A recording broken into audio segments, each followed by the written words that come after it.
There's an important election tomorrow. One of New Jersey's U.S. Senate seats has been vacant since Senator Frank Lautenberg died in June.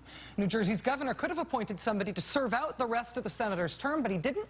He appointed someone temporarily and called a special election. The primary for that election is tomorrow. And all the attention so far has been on the Democratic side, where Newark Mayor Cory Booker is out ahead of a strong Democratic field.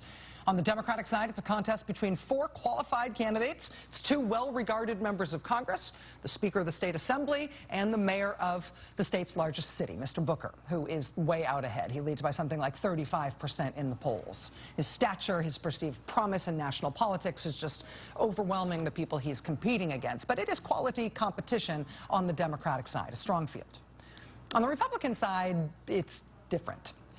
The current Republican frontrunner is Steve Lonegan, the ex-mayor of Bogota, New Jersey. The latest news from his campaign is having to take down this tweet identifying what they say are the most Africa-like parts of Newark. Because, oh, geez, man, come on. The campaign took it down and then did the honorable thing. They found a young staffer to blame it on. For whatever reason, maybe because it is August, the just under the surface cross-current of crazy in our National Republican Party seems to be surfacing everywhere right now. For example, it just took over the whole Republican Party in the otherwise fairly reasonable state of Oregon. On the surface, this is just a story about turnover in the top ranks of the Oregon Republican Party. They elected a new chair in February. 5 months later, there were petitions to have her turfed out, and then she was going to be recalled. Then just before she was going to be recalled at a party meeting this weekend, she resigned. And so on short notice, they picked this guy who had run twice for Congress as a Republican. But this is not just any guy who has run twice for Congress as a Republican and lost. This is Art Robinson. This is the Art Robinson. This is public schools are a form of socialist child abuse, Art Robinson. This is nuclear waste should be used as insulation in your home, Art Robinson. Or as we like to think of him around here, our own Art Robinson. You have advocated that radioactive waste should be dissolved in water and, quote, widely dispersed in the oceans. The statements that you have just made are untrue. Wait, that was I was quoting you. Take tiny excerpts from a vast amount of writing I've done on this scientific subject. Did you write this? This is I'm quoting from your newsletter. There's no ellipses here. All we need to do with nuclear waste is dilute it to a low radiation level and sprinkle it over the ocean. Or even over America. After hormesis is better understood and verified with respect to more diseases. Subject.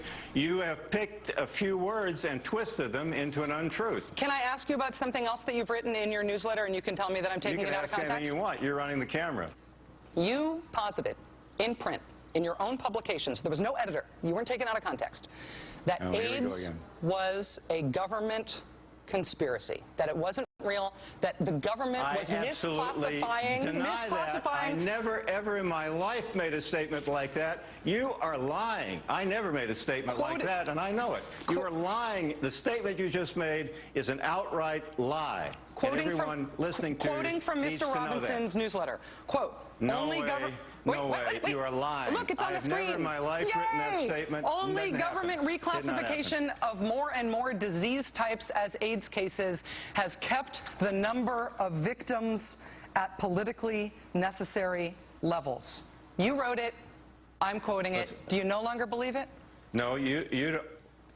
Madam, I'm not going to discuss. What happened to hormesis? We were in that.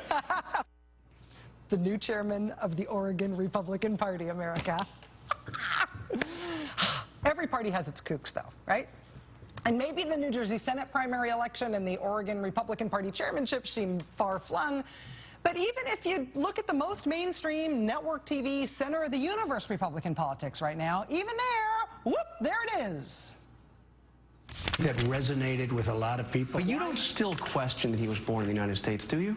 I have no idea. Even at this point? Well, I don't know. Was it a birth certificate? You tell me. You know, some people say that was not his birth certificate. I'm saying I don't know. Nobody knows. Happy Sunday morning. Congratulations, ABC. Yes, you did that. Over on Meet the Press, there was Republican Congressman Steve King debating Latina Republican strategist Ana Navarro and questioning whether she understands English. I've seen the drug smugglers. I've spent time on the border. I've ridden with the Border Patrol. I sit on the fence at night. I sit in a ranch house, and the Border Patrol come to me in civilian clothes, and they tell me narrative after narrative. Frankly, I think he's being helpful to the immigration debate because it is emboldening other Republicans to speak out strongly against him. People like John Boehner, like Eric Cantor, like Paul Ryan. We're not going to stand anymore for the Republican Party being defined by somebody like Steve King. Well, I would say this. First of all, I spoke only of drug smugglers, and if Anna understands the language, she should know that. Anna understands the language. Also making the Sunday talk show circuit this weekend was Texas Congressman Louis Gohmert, who is mostly known for his immigration insights like this one. We know Al-Qaeda has camps over with the drug cartels on the other side of the Mexican border. We know that people are now being trained to come in and act like Hispanic when they're radical Islamists. We know these things are happening. The radical Islamists being trained to come in and act like the Hispanic. Yeah, so you know, it might be comforting to think that these are just the Donald Trumps and Steve Kings and Louis Gohmerts of the world, that no serious person with real power and standing in politics would make these arguments.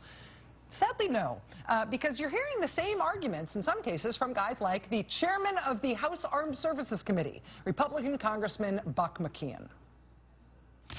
I think you probably would agree with me. There are people that think that can't tell the difference between a Hispanic person and an Arab person.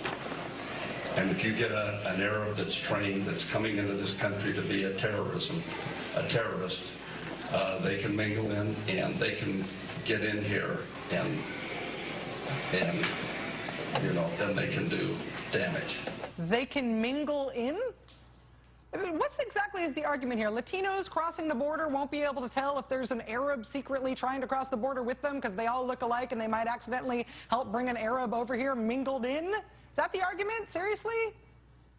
Louis Gohmert, Steve King, Donald Trump, that guy running in New Jersey, Art Robinson? Okay, this guy's chair of the chair of the Armed Services Committee in the House, thanks to the Republican Party.